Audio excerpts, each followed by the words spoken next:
From the CUBE studios in Palo Alto and Boston, bringing you data-driven insights from the CUBE and ETR.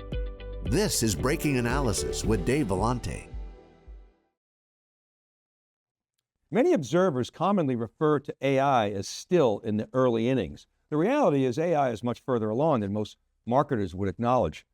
In 2012, AlexNet was a watershed deep learning moment when massive and freely available internet datasets met NVIDIA GPUs. This is what truly kicked off the modern AI era, leading to further breakthroughs like generative adversarial networks, and in 2017, Google researchers introduced the transformer architecture to the world, followed by the scaling laws. Then, of course, the mass adoption and awareness of AI with ChatGPT set off the current AI arms race. Now, 14 years into the modern era of AI, our research indicates that AI is maturing quite rapidly. The data suggests that we're entering the enterprise productivity phase, where we move beyond the novelty of RAG-based chatbots and agentic experimentation, where we think 2026 will be remembered as the year that kicked off decades of enterprise AI value creation. We can't promise that it won't be messy. It will be. White-collar job pressures, AI safety, new security and governance threats all loom. But the AI train isn't stopping, and enterprises that don't get on board risk obsolescence. Hello and welcome to this Breaking Analysis, where top analysts of the CUBE research team, including myself, Paul Nashawaty, Bob Laliberte, Sam Weston, Scott Hebner, and Christophe Bertrand, share our predictions for 2026 and beyond. Welcome, analysts, to the program. Thanks so much for being here. Appreciate your time. Thanks for having us. Thanks. You bet. All right, let's take a look at our panel's prediction at a quick glance shown here. The format is we're going to call on one of our elite analysts to make their prediction, and then one or two other analysts will comment, they'll agree or disagree. I'll kick things off with a prediction on the battle between Anthropic and OpenAI. Bob and perhaps some others will comment, and then we'll go to Paul, who's going to talk about app dev and the infusion of agentic workflows, which Sam is going to discuss with the panel. And then Bob, our king of networking, is going to make a prediction about the importance of networking in AI, which is going to become more obvious in 2026. And then I and some others will chime in. Scott has a prediction around decision intelligence and some data around knowledge graph that Paul is also going to discuss. And then finally, our man Christophe will talk about his prediction around cyber resilience, and then Sam is going to comment on that. Okay, let me start with my prediction. I'm going to kick things off with the first prediction, and it's kind of one where I got my neck out there, which is OpenAI's enterprise revenue is going to surpass that of Anthropic's in 2026. And this is definitely not something that I think most people expect, but let's look at the numbers. Both companies, they'll talk in terms of run rate revenue. OpenAI exited 2025 at a $20 billion run rate, and Anthropic around $9 billion. So let's adjust for the calendar year and say at 2025 that they did $13 billion to $15 billion for OpenAI and $4 to $5 billion for Anthropic. About 20 to 25% of OpenAI's revenue, we estimate, was from enterprise last year. So let's call that $3 billion, whereas Anthropic's revenue, the vast majority came from enterprise. So, give them that $4 or $5 billion. For 2026, we're predicting that OpenAI will do nearly $40 billion in revenue. So let's say Anthropic does half that, maybe 15 to 20. We're predicting that more than half of OpenAI's revenue is going to come from enterprise. So 20 billion, and depending on Anthropic's performance, it's going to be a close call. Maybe it's a photo finish at the wire. We're going to pick the long shot, which is OpenAI. So let's look at some ETR data for a bit more context. This is a snapshot of ETR's machine learning and AI sector in this two-dimensional, where the vertical axis is spending momentum. That's based on ETR's proprietary net score methodology. And the horizontal axis is overlap, which represents the penetration into the data set. This is an account-based survey. It's around 1,700 respondents. Those squiggly lines show the trajectory over the last 3 years of some of the big players. And the three things that stand out here, Anthropic really has made amazing progress, which is why everybody thinks they're going to beat OpenAI in the enterprise. They're very focused. They're gaining enterprise share. They've got accelerated momentum above that red 40% line, which is considered highly elevated. And just as an aside, Meta Llama was at the top of the game a couple of years ago, and it's just fallen way below that 40% line. And then you see OpenAI with its Microsoft relationship has deeply penetrated the accounts in the enterprise. Okay, So there are a couple ways you can interpret this. First, you got Anthropic very focused in making steady progress with Claude Code and other innovations that are attracting enterprises to adopt. OpenAI seems unfocused. They got code reds last December. They're doing flip-flops on advertising. They're kind of body swerving on the Microsoft relationship. It just seems all over the place. But to quote Andy Grove, as John Furrier often does, let chaos reign and then rein the chaos in, which seems to be what OpenAI is doing. That brings me to the second point, which is OpenAI's deep account penetration that we just showed you. In our view, has it well positioned to ramp up its enterprise business, which currently exceeds 1,000 customers and is growing rapidly. And moreover, its mass adoption due to its consumer presence is, in my view anyway, a benefit, not a drawback. Why? Because scale matters, data matters, and very importantly, it has priority allocation from NVIDIA for the latest and greatest Vera Rubin system. So that's going to lower its cost per token. So Bob, you get the combination of OpenAI's account penetration at scale. They got first mover advantage. They got a visionary leader. You know, it's maybe the next Steve Jobs or maybe not. Maybe it's a bust. What do you say on this prediction, Bob Laliberte? Yeah, it's an interesting prediction. And clearly, OpenAI is heading that way. They're trying to go after that enterprise coder and developer and so forth. You know, I think from a big picture, I really agree that the consumerization of technology, you know, we've seen this time and time again, that typically leads to faster enterprise adoption. It seems like OpenAI is serious about it this year. They had their Codex ads on the Super Bowl, which, 8 million for 30 seconds, and they had their 60-second ads. So they've definitely put a flag in the ground. They've declared they're going after this space. So I think it's going to be interesting to see the adoption. I know I've heard from enterprises that are using Codex right now in very meaningful ways, to the point where maybe 3/4 of their programming is now done with Codex, and they've talked about that they would have their first 100% Codex developed product coming out. So I think what's going to be really key for them if they want to drive the adoption is leaning on those early adopters, getting those use cases out there, showing them the productivity gains that they've gotten through Codex so that they can replicate that in all of their environments. So, I mean, more importantly, I love the competition because it's going to drive innovation. But before anyone, I think this is another important part, before everyone goes out and says, okay, we can get rid of all our app dev team, it should be noted that all these tools work much better on the greenfield applications than legacy.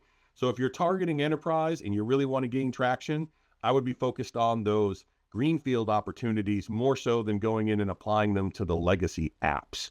And the biggest thing is people just have to get started. The enterprises have to start adopting it. So I'm going to do a quote from Fran Katsoudas, the Chief People Policy and Purpose Officer at Cisco, where at an event she recently stated that AI adoption doesn't come from an email, it comes from leading by example. So if you're an enterprise, you want your team to be coding using these AI tools, it's going to start with you and showing them the way. Thank you. Some good analysis there. I mean, the Super Bowl ads were interesting. You saw Anthropic taking a shot at OpenAI, and then OpenAI countering with, as you said, Codex.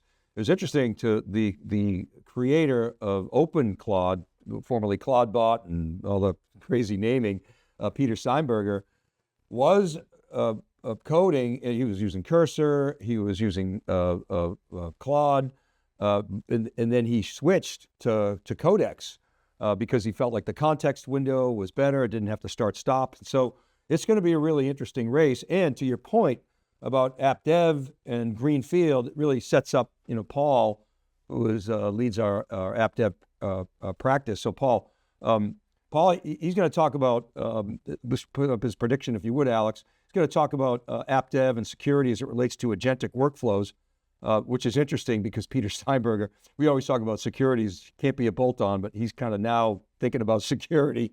He didn't start there. But anyway, Paul's got some evidence, and then Weston's going to weigh in. Paul, take it from here, please, if you would. Absolutely, Dave. Thanks a lot. I want to comment on what Bob was talking about and what you were just talking about. It really is an interesting time when we look at AI in the development world and AI and app dev. The fact of the matter is there's a kind of a bifurcation in application development. You see more along the lines of business with the citizen developer taking more responsibility of what historically professional developers were doing. So I agree with what Bob was saying. I don't agree that the app dev terminology or network area is going to go away. I think that it's actually going to get bigger. It's going to get broader.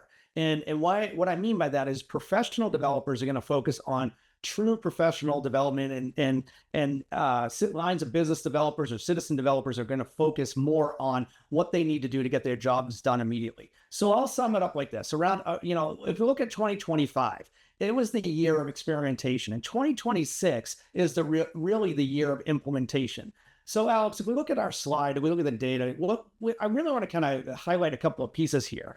There's agent-first development, the intent-driven agentic workflows. It's really moving from experimentation into production, changing how applications are designed. They're really shifting towards user intentions and automated agents. That's really a big factor now. We're also seeing in the app dev practice, it's really focused around past, present, and future. So real-time data everywhere is really key, right? And when we look at enterprises, how they're prioritizing, query engines and data as a product architectures, it's really allowing AI apps to really access fresh information and data. Dave, to your point about data is king here.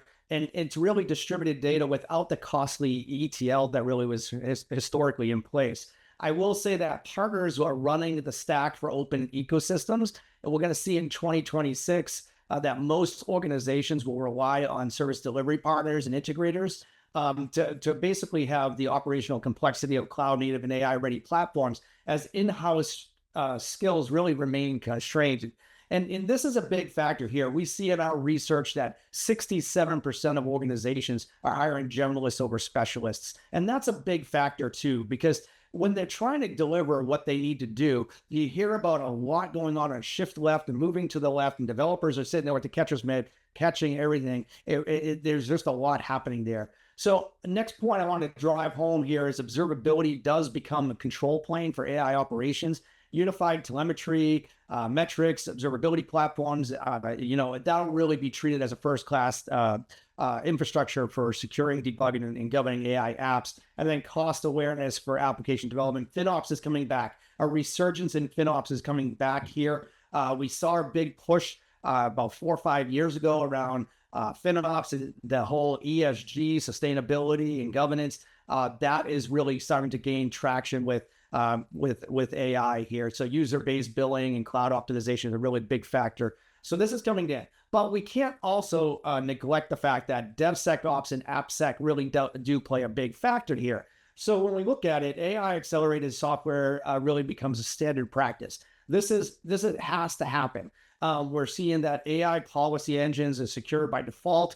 It's the workflows are shifting security in the earliest stages of development. That's really happening because of new rules that are in place, enforcing governance, code creation, rather than solely building upon solely at build or deploy times. It's really focused around that integrated into the CI/CD pipeline. And then, we're looking at platform engineering is really centralizing security as a service, right? This is really moving towards that infinity loop you see in the CI/CD pipeline is really moving towards everyone rowing in the same direction, everyone focusing on what the business KPI should be. AppSec is modernizing around AI and APIs and behavioral controls. Understanding what that means is really a big factor. And then we have to also take into consideration supply chain security moves to continuous verification, where we had, CI/CD and CV will come into play here, with SBOM evolving to living operational artifacts versus just having, a one and done kind of bomb that works. So organizations are adopting real-time monitoring. They're looking at third-party packages, model weights, really looking at APIs and building provenance. So lots happening there. And then finally, SecOps really is becoming an AI augmented workflow. It's really part of it. So when we look at it, AI agents are really being the first responders inside the SOC. So those are the ones that are really working. So let me talk about my predictions real quick. When we look at the end of 2026, what I'm predicting here is we are seeing that with the data that we've seen across this data set, 30% of application workloads and operations will, in regulatory constraint environments such as financial services, healthcare, government, they'll all have AI embedded directly into production workflows. In less regulated industries, adoption will move much significantly faster. I'm predicting that 40 to 60% of non-regulated application workloads will be leveraging AI-driven automation, agentic workflows, and embedded intelligence into the production systems. This gap will basically, we're looking at it won't reflect the lack of interest. It will be looking more at the governance, auditability, and compliance regulations that traditionally slowed down production and deployment. This is where, if you pull that slide back up, we can see this is where that experimentation pieces that we were looking at here is moving to the production stages. The foundation for this shift is already visible in enterprise data. We see that experimentation and data is happening. More than 90% of software organizations are actively using or evaluating AI development in their pipelines today. I would say during 2025, I was always heavily emphasizing around a human in the loop, making sure that there was a human in the loop. Automation is coming into effect here. In fact, what I'm looking at is a prediction. We're seeing productivity gains ranging from 20 to 40% through AI-assisted code automation. That is going to continue to grow, and it's going to continue to move forward. I will also add that observability has to become mission critical as part of the infrastructure. So over 60% of organizations are driving real-time telemetry across their cloud-native and AI workloads. Meanwhile, you're going to see SBOM's adoption exceeding 50% in regulation in the enterprises, because AI-assisted security scanning and automation is really a big factor here. So collectively, we see that signals from AI-first development and platform engineering operations and automated DevSecOps are no longer experimental. They're moving towards a structural shift, and we're seeing that it's already underway. So supporting that AI penetration into production workloads all the way through 2026 is really where it's going. So that's my prediction. I'm holding to it. Thank you, Paul. Great stuff. And so Sam, to the point that Paul and Bob made about experienced developers and not going away, Gen AI definitely widens the aperture, but the leading devs will tell you that they don't do vibe coding until 3 a.m. So Sam, I know you wanted to chime in here, but please comment. Yeah, Paul had a lot to talk about on there. It's just the nature of app dev, and I don't think that's going to go away. I think over the past couple of years, we've really focused on the modernization and end goal. It's just a treadmill, and I think that Paul could do this episode every quarter and have something new to say when it comes to app dev. I'm also really curious to hear what Christophe has to say about all the regulated industries adopting their AI, so looking forward to that. But the piece that I really want to dive in on is observability. Paul, you mentioned that 60% of organizations are saying that observability has become mission critical for their infrastructure.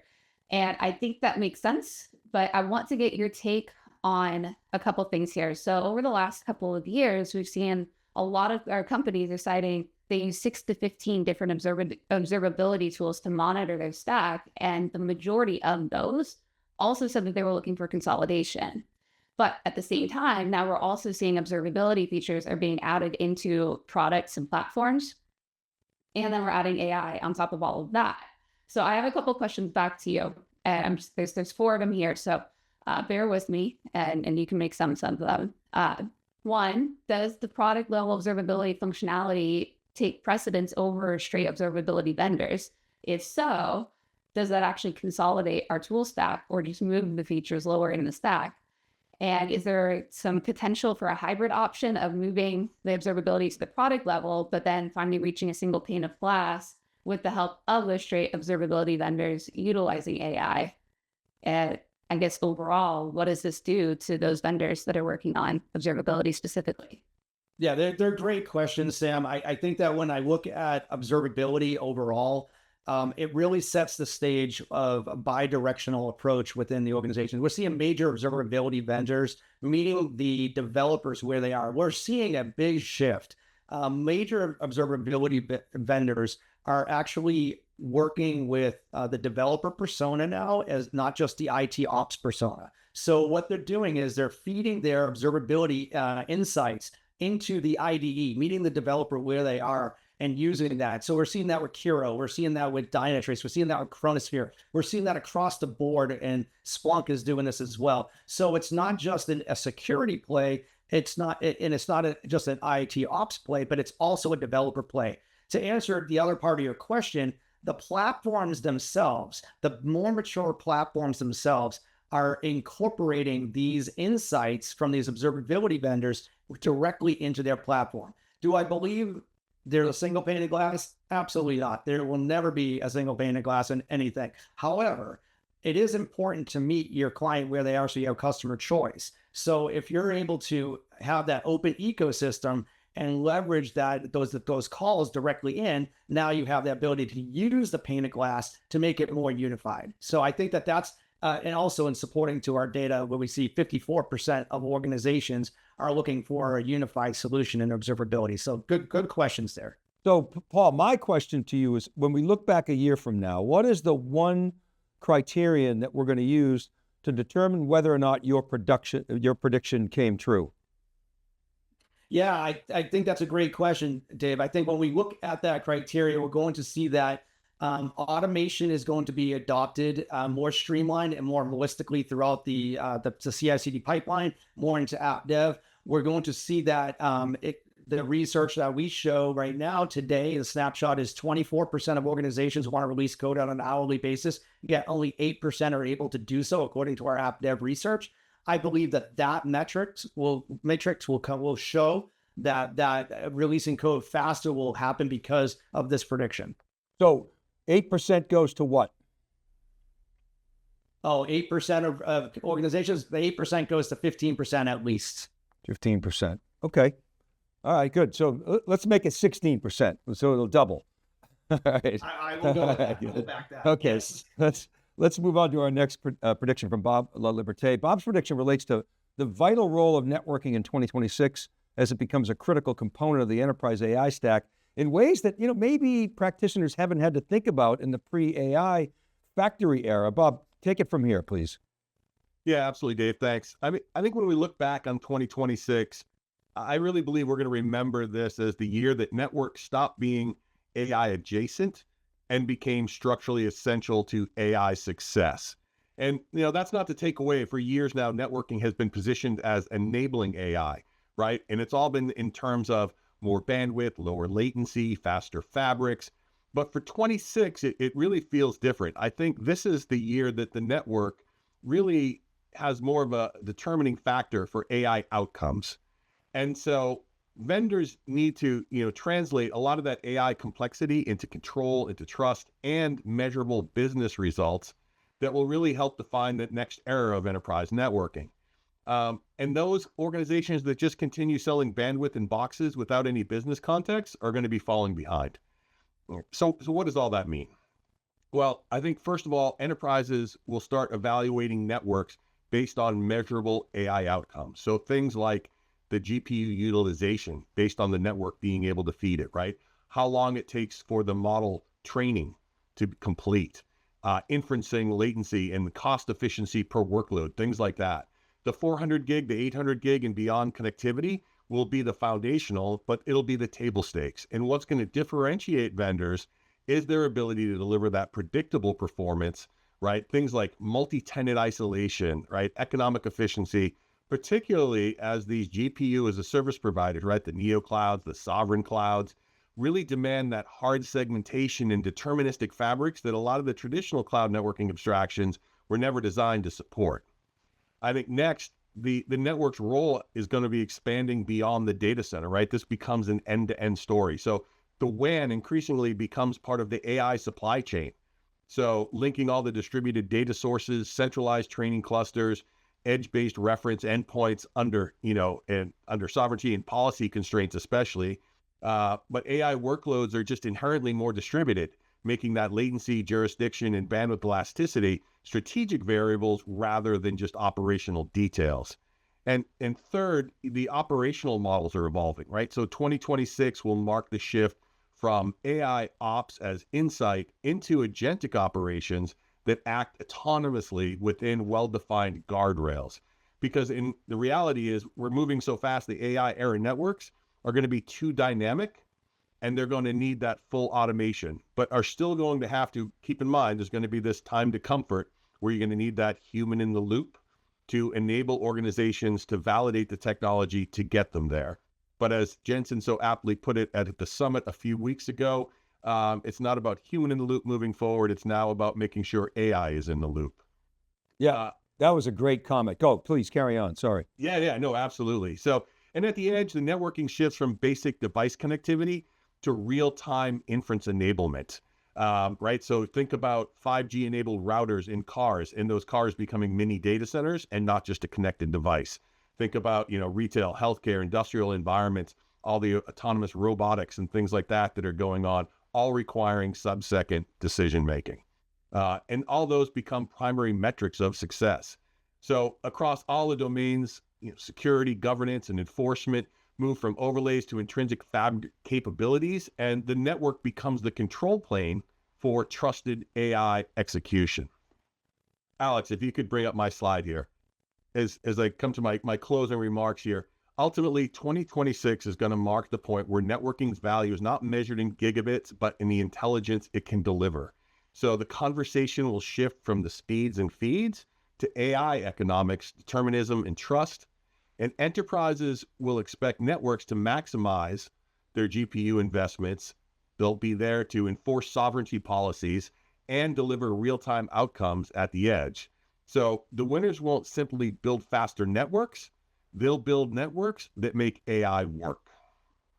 Yeah, and the comment that, that you made about Jensen with AI in the loop, I think that was from the Cisco AI Summit with the wine-infused commentary, which was awesome. If people haven't seen that, you should go check it out. But a couple of things there. One is this notion of the network is not only scale up and scale out, it's now scaling across AI factories. That's something that Jensen talks about a lot.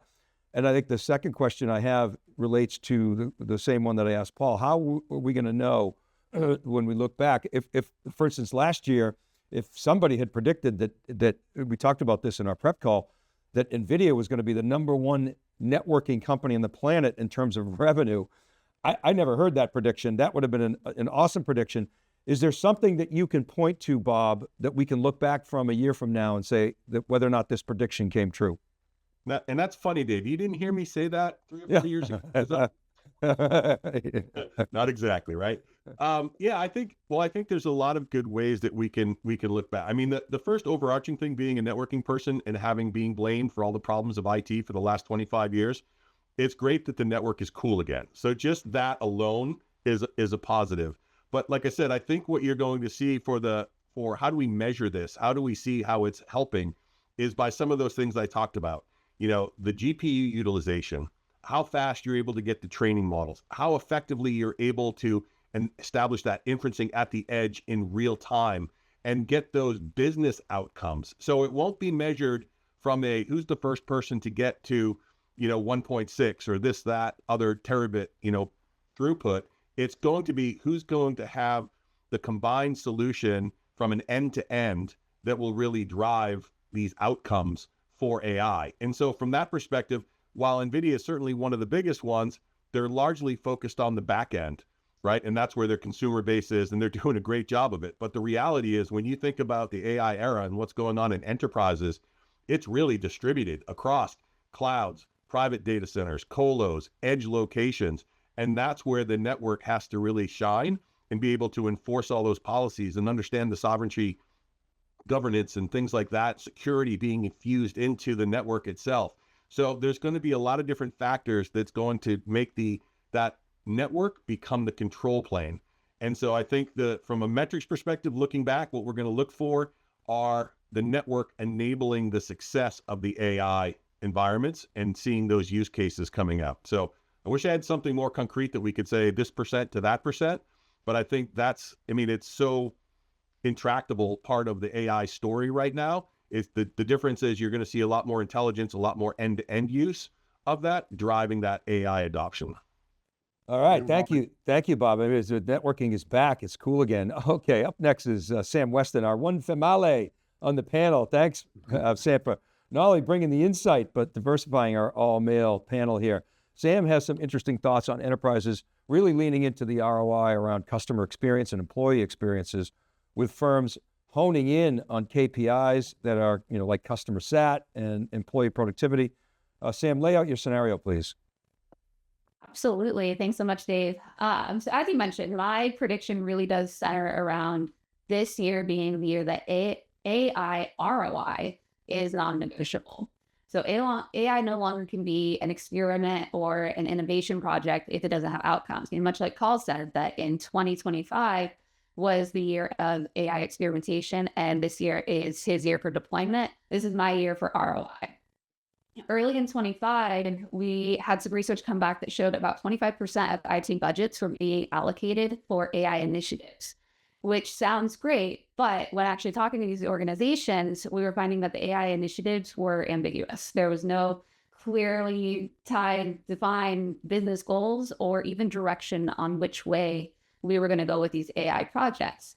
So this meant that there was a lot of money being thrown at these products, and we had a lot of LLM-powered chatbots coming out, which was great. But I think that we're all ready for the next step there, and no real clear defined value that we were trying to reach there. And Dave, I love your comment earlier of let chaos reign and then reign in the chaos, and I think that's really what 25 was when it came to the AI experimentation. Try it all, see what fits, and then dial it back in.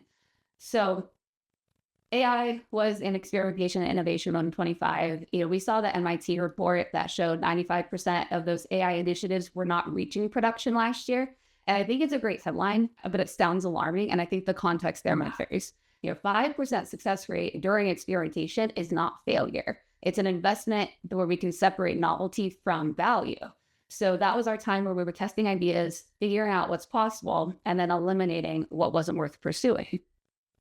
As we went through the year, as we went through 25, we started to hear that conversation slowly drift towards AI ROI. So in our research, we asked whether we thought that the DIY AI infrastructure or managed AI platforms were going to produce higher ROI. And the majority said DIY was going to deliver higher ROI. And about the same was the second most common, and very few people actually responded saying that DIY was going to deliver lower ROI than a managed service. So in 2025, organizations were fully behind the idea that AI value would be internal and not external. But I think this is really going to change in 26. We had another study that we were looking at spending intentions where AI and machine learning ranked number one as the area where most organizations are going to be spending for second half of 25 and into 26. And that was about 70%, coming in ahead of cloud infrastructure and security.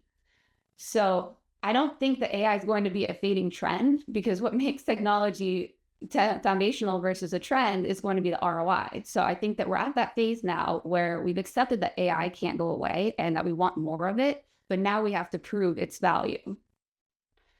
So 26, I think, is going to really be our turning point on this. Right now, we're seeing that 72% of business leaders are looking at formally measuring AI ROI with the goal of increasing productivity returns to about 30%. So Dave, this is the number I think that we want to watch for measuring the outcomes for next year, is if we can actually increase that to about 30% increased productivity versus around 6% increase in productivity from some of the top respondents right now.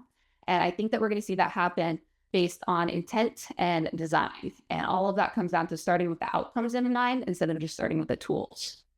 So we're going to stop building AI for the sake of building. We're going to build and buy for the ROI outcome and start applying AI only where it actually moves the needle.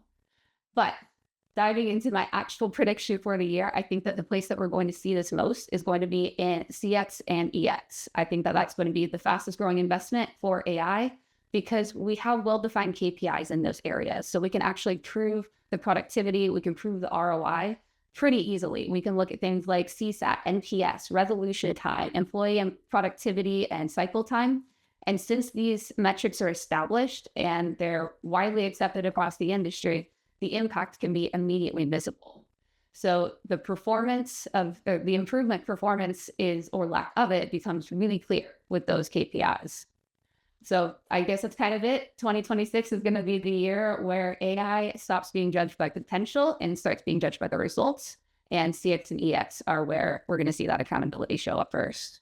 Thank you, Sam, and thanks for bringing the data. I appreciate that. And I would add, and I know Bob, you want to chime in here with NeoClouds and Paul you got some comments on MSPs. I would say, we talk a lot about ROI. It's very simple. It's benefit over cost. And it brings me to tokenomics. And all of this, I think you're right. CX and EX are two obvious places where ROI is going to be seen. And as it relates to tokenomics, with NVIDIA coming out with Vera Rubin in volume, that's going to lower the denominator. What happens when you have a fraction and you lower the denominator? The result gets bigger. And that's what ROI is all about. And we're going to start seeing that. And you gave two examples there. And so, Bob, the neoclouds are a big part of that because they're providing that infrastructure. They're providing access to the intelligence and the GPUs, and their costs are just going to keep getting better and better for users, are they not? Yeah, I think so. It's really interesting, to hear Sam, and I couldn't agree more, Sam, about the ROI and improving. When I was at the NRF show and that was all the retail space, no one was talking about technology anymore. They were just talking about the outcomes and the value and the return. And clearly that's one which is really interesting. I'll do the analogy where you talked about the CX and EX in retail organizations. Imagine, a lot of times people think about that from a contact center space and being able to deliver a better, experience to the people that are calling in. We'll apply those same technologies and so forth to a frontline salesperson and having access to a knowledge base, having access to inventory, and being able to answer customers' questions right in real time on the floor using AI to do that. And those were some of the things that we were starting to see coming out, not as abstract thoughts in a future state, but something that's real and happening today and deployed. So it's great to be able to see all that. Clearly I thought, one of the things when you were talking about this, about doing it yourself and having also the managed service and somewhere in between were the neoclouds. We're gobbling up a lot of, the GPUs, building out the clusters, and then creating that multi-tenant environment that I was talking about that's going to be so important to our organizations to be able to scale up much faster and get to that ROI much faster as well. So I think there's a lot of really interesting things there. And much like yourself, I'm very much looking forward to seeing how those stats improve and how AI is driving tangible benefit to those frontline workers for CX and EX, whether it be in retail, whether it be in any contact center, et cetera.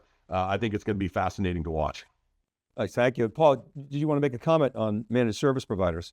Oh, I absolutely do. And I agree with what Bob and what Sam, what you were talking about. But the thing I would challenge here is there's a difference between, delivering ROI and a steady state. In order to be competitive, we saw that in 2025, that 40% of respondents in our 2025 research show that they got higher ROI for doing it themselves, to building it themselves. So what does that mean? The problem with that is if you build it yourself, you own it. The problem with that, part of the equation is if you don't have enterprise level support, you can't offload that information. So using a managed service, a managed delivery, that is going to give you a faster time to value. It's going to give you, it's going to free up your team, but it's also, it's known that that you might not get as much feature functionality.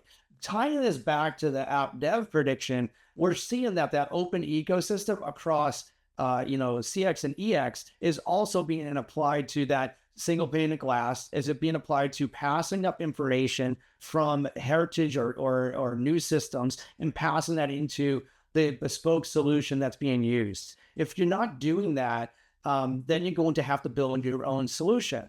I don't believe that coming out of 26, we're going to see bespoke solutions being the preferred way of delivery. I see that these platforms, these tools, these enterprise environments that people are building or that vendors are building being the way to A, reduce complexity, and B, address the skill gap issue that's in the market today. Great, thank you. All right, next up is our AI guy, Scott Hebner, with a prediction around decision intelligence and how that's going to play out in 2026 with a bigger emphasis on the semantic layer, something we talk about all the time, with knowledge graphs as an underpinning. How you doing, Scott? Good to have you here. Take it away and please share your insights, including your AI Futures Index. Yeah, things are going great here. And actually, I want to comment on your prediction and then Bob's real quickly here. Sure. In terms of OpenAI and Anthropic, I think there's two value multipliers that are also sitting out there. One is ecosystem, which I think favors OpenAI. And then I think the quality control, or the guardrails, if you will, is a value multiplier out there for Anthropic. I'm sort of with you. I think the ecosystem ultimately proves to make tech businesses successful, and OpenAI, I think, has a big advantage there. And then, Bob, I think about, as you were talking, I think you're right on. I was thinking a long time ago, back in the e-business days, where you started to see these adjacent e-commerce sites being put up. And ultimately, they didn't really perform well until they got integrated into the entire infrastructure of the business. And once they did that, what happened was there was latency and performance issues. And it was those businesses that really doubled down on networking to create that great experience that ended up winning. And I think you're 100% right. That's what's going to happen with AI. It needs that networking powering to operate as time goes by.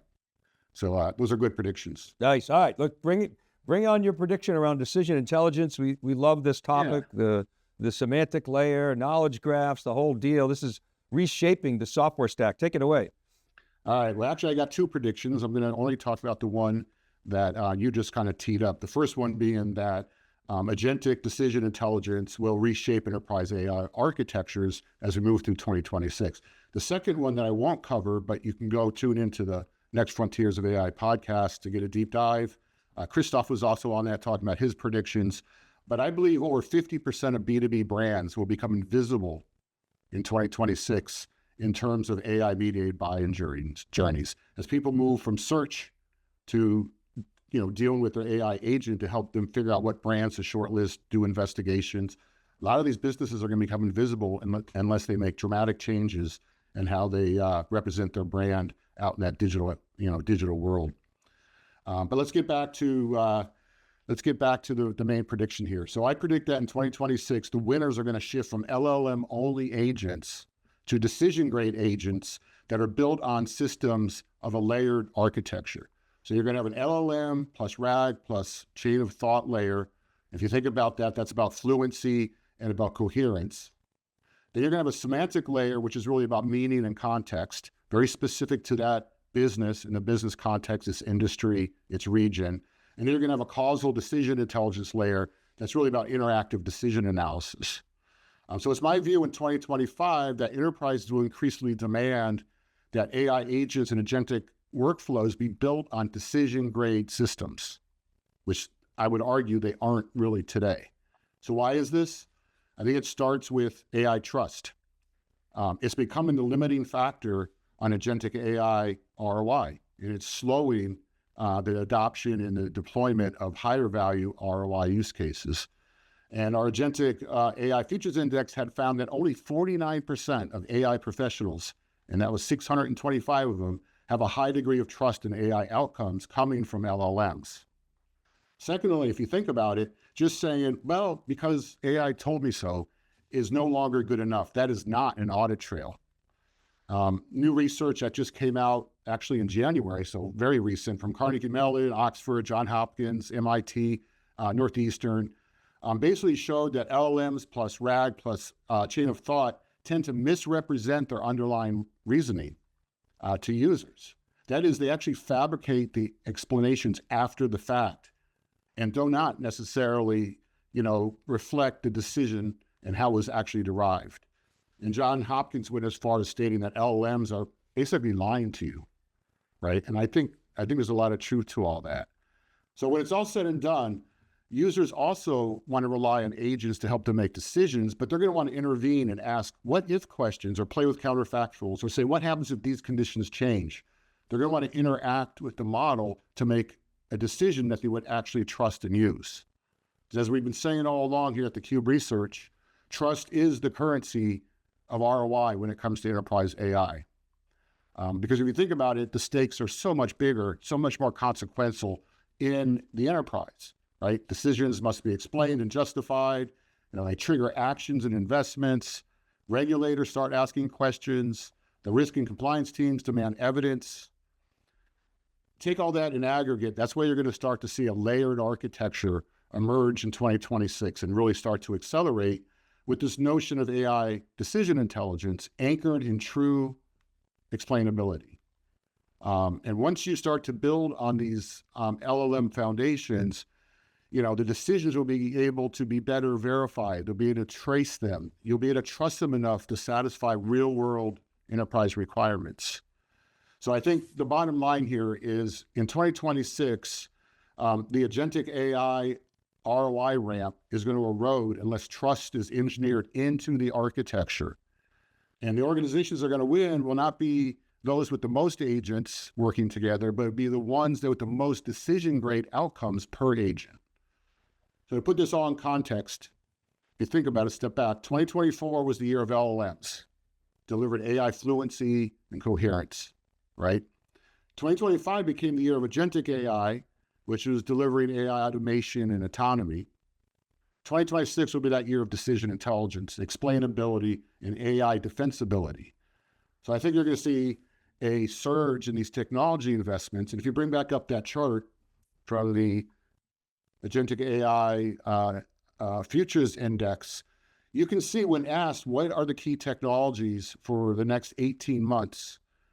Anywhere from 30 to 45, 44% are investing or saying they're going to invest in AI decision intelligence type technologies, knowledge graphs, causal AI, human in the loop or human intervention, which is sort of the what if scenarios and the counterfactuals and things like that.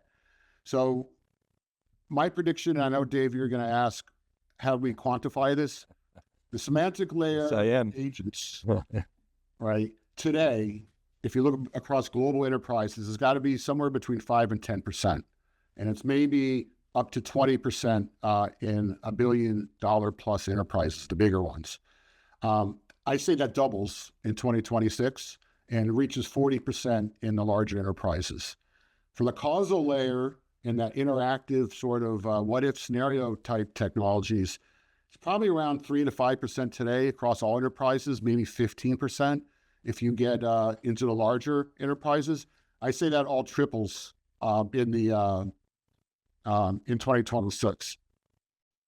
Nice. Thank you, guys. Thank you for doing those. I'm taking notes, and we're going to come back a year from now and look at that. So I appreciate that. Paul Nashawaty, what do you think about Scott's prediction? I know you got some comments and some thoughts on that. Yeah, I do. So I think your predictions are aggressive. I think they're good. I think that's where the market wants to go. I think the challenge with some of these predictions is when we look at them from the vendor's perspective, typically what the vendor's putting out is about 3 years before it gets really adopted. So but I agree with you that we went from a BI to an AI to a DI scenario, right? That's absolutely true. And that's the market, that's a trend that it's going. But I question or ask you, if we look at it from the lens of adoptability or maturity, there's only a small subset of organizations, at least from my perspective, that are ready to take on that 2026 kind of DI and defensibility approach that you're referencing. I would love to hear from your perspective how you can rationalize the competitive advantage for these organizations to those that are looking at this going, we don't even have a starting point. How do we go from immaturity to fully mature and get going, especially in light of skill gap issues, complexity, and understanding of this new technology? Yeah, I would just say if you have workers and employees and executives that are making decisions off of LLM-based systems, I wouldn't do it. You're creating a liability trap. That's what you're creating. It can't be trusted. Now, if you're okay not having trusted decisions and you can't really explain them and you're taking risk with auditability and compliance, there's a new judicial or a fiduciary law that's came out of Delaware that as a corporate officer, saying AI told me to do it is not going to get you out of being fined if you report something that's wrong. You have to be able to explain it and prove it. So I think enterprises have a decision to make. You take the risk of deploying AI capabilities and agents, knowing that they're untrustworthy, right? And you got to be careful how you use them and how you rely on them, or you slow down a little bit and you do it right from the beginning. And to do it right, you cannot rely on an LLM-only architecture. And by the way, chain of thought is not reasoning. It is part of the LLM architecture. You need to have those knowledge. You have to have meaning and context. How I have a pipe, it has condensation on it. I have a room, it has humidity in it. They're related, great. So did the pipe cause, the condensation of the pipe cause the humidity, or did the humidity cause the condensation? Depending on which one you believe is going to result in actions and investments, So I think the trust issue is real, like it's big time real. And I think that's why you're seeing a slowing of deployments. And I think these layers are going to help, not solve world peace, but it's going to help create more confidence in how people use these, particularly in scenarios where knowledge workers are using it. There's one thing I will add to that. I agree with where you are going with it from an experimental perspective, but I think that the things that are going to hold for accountability for organizations are the governance, regulations, compliance, like the new EU CRA, where you have to have reporting that has to be for all applications by the end of 2026, September 2026, and all applications by the end of December 2027 have to comply to this. Otherwise, there's some significant impacts and penalties that have to be paid. So I think on one side you have accountability, and on the other side you have experimentation that need to come together. Well, I think people ought to go take a look at Microsoft and IBM in particular, because they've integrated the semantic layer and knowledge graphs into a lot of what they're doing. And when you start getting big enterprises like that, and by the way, I've also seen just, they don't talk about it as much, but the same is true with AWS. I think you're going to start to see the big players that act in the enterprise start to incorporate, knowledge graphs. And that's going to be a step on that journey. And eventually the knowledge graphs are only going to be as good as you understand the cause how that stuff's being used. So I think you're going to kick off a progression here. And the reason why is not because you want more cool AI, it's because you want trustworthy AI that could be traceable, auditable, and explained. And I think that's going to become a big deal. And that's why I'm betting there's going to be a greater investment in these technologies. And by the way, and that's where Palantir is winning today with, essentially the equivalent of a knowledge graph, a 4D map of the enterprise, as George would say. I think Salesforce is doing some heading that direction with some engineering. I think ServiceNow, Celonis is another one. And so it's going to be interesting to see how this plays out, because right now, look at the stock market, it's very confused, right? It doesn't know which way to go. Every headline causes the SaaS business to tank. Not all SaaS vendors are going out of business. Not all are going to, be independent 10 years from now. So there's a lot of dislocations in the marketplace. And then you have, on the one hand, people charging forward. It's, again, I come back to Open Claude. The creator basically said, oh yeah, now my attention's going on to security. So essentially making security an afterthought. So you see enterprises have to be much, much more careful than that. And AI trust currently is a blocker. Christophe shortly is going to be speaking about this, but that could be a buzzkill and create some messiness, as I talked about at the top. I fully expect that the momentum is going to continue, but it's going to be choppy and bad things are going to happen along the way. But it's almost like you have to kind of dam the torpedoes. But to your point, Scott, you've got to build this stuff in, if you're an enterprise, or you could be risking, market cap and reputation. But let's press on. Oh, go ahead. Just one last comment on that. Please. I just want to make one last comment, since you brought up Anthropic earlier against OpenAI, but they're starting to use knowledge graphs, particularly in the workflow elements. So I think the trick for the enterprise is going to be that it gets democratized to a point where you don't have to be a PhD to use this stuff. It becomes part of the tooling and the agentic architectures, while the bigger enterprises will be able to engineer it themselves. So we'll see. I just think we've come to a point now where the trust issue really has to be addressed one way or the other. Otherwise, it's either going to slow adoption or it's going to accelerate it for others. Well, the problem with knowledge graphs historically is you get this wonderful expressiveness, but to actually query it, you had to go back 15 years to the dark ages of how you actually query. You can't use SQL. That's been a bridge. Now you just talk to it. And so that is a dramatic change and a step function. So, but let's go move on to Christophe. How you doing, Christophe? Good to see you. Last but not least, you've been quiet today. Christophe's got a prediction around the importance of cyber resilience, his favorite topic. It's not only about backup, it's about recovery across the whole application portfolio. And of course, AI brings new risks with agents that talk to other agents and can inject, badness into certain agents and throughout the software supply chain.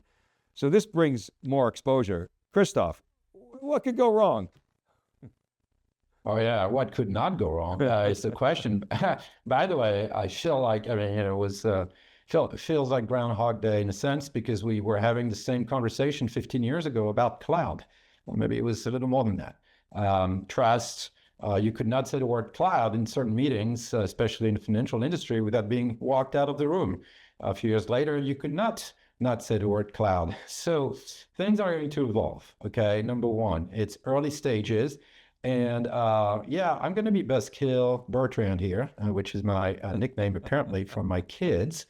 At times, not always, because in reality, you're right, it's all about the basics. And I think, by the way, Bob certainly did a very good job of explaining that as he looks at the networking component. It's all about going to be infrastructure. It's going to be about infrastructure and data. So the infrastructure has to be cyber resilient, and the data has to be resilient itself, if we could agree that there is a level of data resilience that can be injected in infrastructure, as well as governed and compliant. And if you don't have those components, you cannot go to the next level of nirvana, which is what all of you were describing, which, by the way, people are not getting ROI for. And we don't even know what type of risks they're actually running. So let me break this down, because we did some research on that. We know that AI deployments are maturing. Actually, people self-report, about 45% of the people we talk to self-report having AI already fully integrated into some business processes, which of course doesn't mean all of them, it means some of them. Okay. A bunch of other people, about 30% will say, we're in development on that. Okay. So AI is coming, it's happening. I think what we've seen is the lack of trust and some ROI issue due to all sorts of reasons. Some of them being essentially the fact that there are challenges. So when you ask people specifically about the challenges that they have experienced, they will tell you their number one challenge is essentially high costs.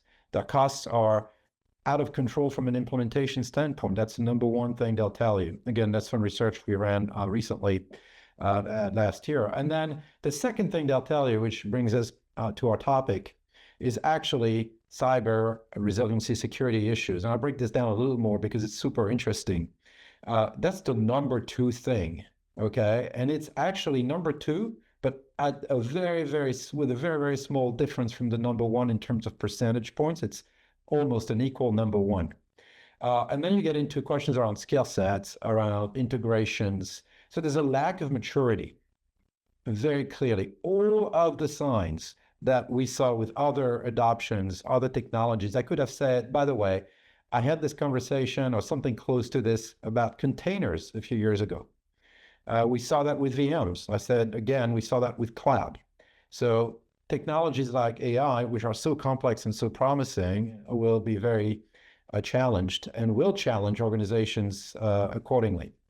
There is, again, also another issue, which is significant additional data creation, and we don't even know what that's going to look like. So what it does is that it actually offers a pretty good ground for cyber attackers. What I mean by that is because you have this sort of nascent infrastructure that is not well governed, clearly, where people are using data that maybe they shouldn't be using, they're not really waking up in the morning thinking about recoverability or about full security or about a lot of things. Turns out that there have already been some instances of attacks on the AI infrastructure from cyber attackers, who, by the way, also leverage AI. So to give you a sense, we asked people whether your AI infrastructure had been exposed to, one of the following type of attacks, and we took a pretty wide sort of set of options just to get a feel for it, sort of probing. Number one, data inference type of attacks. That's kind of a problem for a model, right? Data corruption, number two. And I'm giving you sort of the pecking order. It was sort of one of those pick your poison type of questions. So 46%, for example, talked about data inference. 36% talked about data poisoning. data corruption, another 36%, et cetera. So it doesn't add up to 100%, but what it tells you is the popularity or unfortunate popularity of those type of attacks. And of course, exfiltration and things like that also were in the top. And unauthorized access, which you'd think would not be that hard to control, especially in a more restricted, nascent type of infrastructure, was number 5. So these are the things we're dealing with. Why is this a problem? Well, it wouldn't be a problem if you actually had a good way of recovering or getting back on your feet. And that means you have good backups, and you don't. Actually, in my estimation, and based on the research we got, 11% told us they had the ability to recover more, or they were backing up more than 75% of their AI-generated data. And by the way, I did not even look at the infrastructure itself being protected here in this question. It's just whatever you've produced, which is obviously the ROI, where the value is. Well, they're not even backing it up. So you can't win unless you go back to good practices. The other issue we found is there are significant challenges around data governance and compliance. So all I'm saying is, look, you want to do AI, that's all great. What we're hearing is clearly there are some ROI issues with the scope. So you cannot go to scale unless you have trust. Trust starts with a trusted infrastructure, trusted data, protected data that is essentially fully cyber resilient, data that you can recover, and then data that is compliant, that is governed so that you are not using data that could create a risk for the business. Scott was talking about agents coming to the right decision and being able to audit all of that. When we're talking about AI compliance, I want to be very clear. We're talking about multiple layers. We're talking about the compliance of the data you're using, which right now, candidly, I think just straight up compliance, a lot of people are still struggling, but it's a big topic. And number 2, then you're talking about the compliance of the decision-making process and its auditability and traceability. Well, as you go through an agentic system or coming to any type of decision, leveraging AI processes to be a little broader. So that's what Scott was talking about.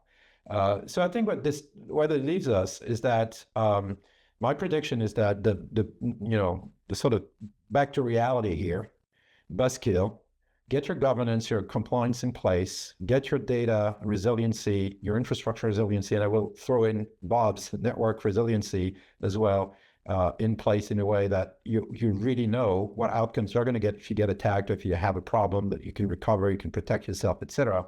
And then let's talk about all the fancy stuff you can do with the data, provided you can make it compliant.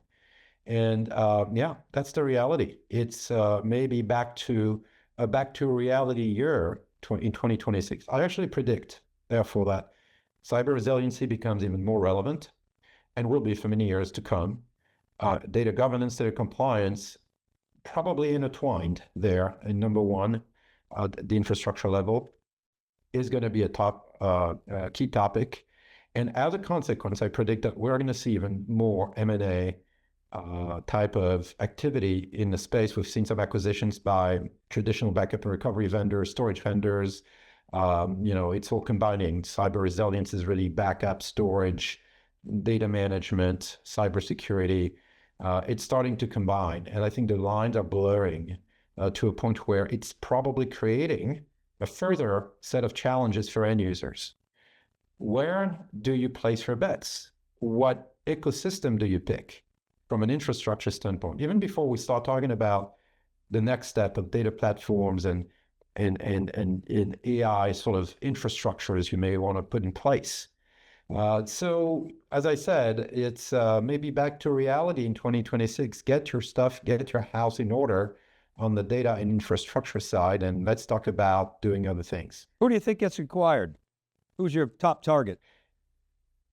I will not name names because I will tell you anybody's on the board, and we may have some surprises, big ones, small ones. I think some companies may want to try. There's a lot of private equity in some spaces that may want to get the money out through IPOs. We'll see what that does. There will be some small niche. Remember that companies or products become features. Well, I've been predicting Veeam would go IPO for the last 5 years, so maybe I'll be right this year. Yeah, I'm not going to make any Veeam prediction or any convult or any Come on. Very task cohesivity. No, can't be You only live wishy-washy once. on this program. All right, Sam. Sam, what do you think of Christophe's prediction? You got some comments? Oh, you're on mute. I do. I think that it's a needed buzzkill. The reality check is important here. Christophe, you mentioned that there's hesitation around the adoption of AI this year because of the lack of maturity in governance and compliance within organizations. And I think this makes a lot of sense because I don't think that there's a lot of guidance right now on what it means to be mature in your governance and compliance around AI. Right now, we're seeing, at a federal level, we see some existing law being applied to AI, which may or may not be appropriate, but not directly AI-related legislation. We're starting to see a little bit more at the state level. There's some patchwork regulations coming together. This month, Colorado has an action on algorithmic discrimination taking effect. And last month, California had an action requiring transparency and disclosure of training data. But I don't think that this is quite enough to cover the risks of a technology that's advancing so quickly. So instead, we place this onto the organizations. We're letting them set their policies independently, which is something that will inevitably go wrong, right? I think that's part of the buzzkill here. And new legislation will have to be put into place, but nobody wants to saddle that expense to get that legislation in place. Obviously, that means that you were the one that made the mistake. So I have a question back to you on whether or not you think that we're going to see an uptick in federal and state regulation on the use of AI and the governance of that, or if we're going to start seeing open standards emerging or an independent regulatory body. Good question. How about that, Christophe? What's your take? Well, so I would say it depends where. If you're talking about Europe, it's already started. You have a bunch of different regulations coming into play at the state level. I expect, as you mentioned, to see some of those coming in to play. It's probably more polarized in the US. We have, I think, currently an administration that probably wants less in terms of regulations. Good, bad, or indifferent. It doesn't matter. If you're a global company, you're going to have to go with the lowest common denominator or the highest level of compliance you have to meet to be able to transact around the world globally. So I think for smaller businesses that may not be fully global, maybe there's less of a requirement depending on where you are, where you come from, where you're dealing, where you're trading. But for most large organizations, they're going to just have to adopt, as we've seen with GDPR, whatever standards are needed. But I'd like to take a step back and just talk about the compliance risk one more time to really reestablish what I said. Number one, this data you just can't use because it's not compliant to use that data, right?